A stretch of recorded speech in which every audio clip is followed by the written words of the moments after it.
Okay, so I'm packing for Seattle, and it just occurred to me that I get asked a lot, how do I pack so much armor especially when I'm traveling to the States and things like that. So I have answered some of you, but I thought I would show you as I'm doing this one. So here I have one leg armor.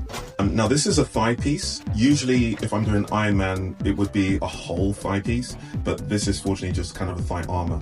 So usually I would put the leg piece inside the thigh piece, but in this case, doing it the other way around, since this is it's just an armored plate. And then the forearm, or the gauntlet, I put that inside there.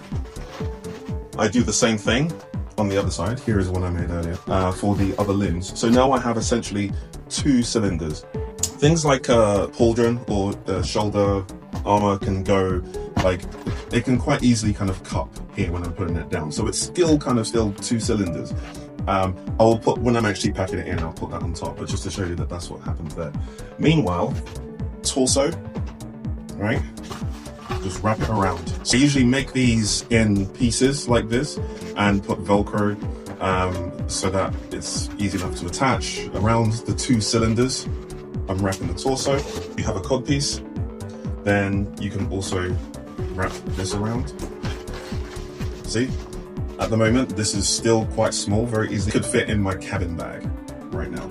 It becomes difficult if you have a helmet, and that's why having a luggage bag is useful. So now I have my chest piece in the back, and once again wrap that around like so.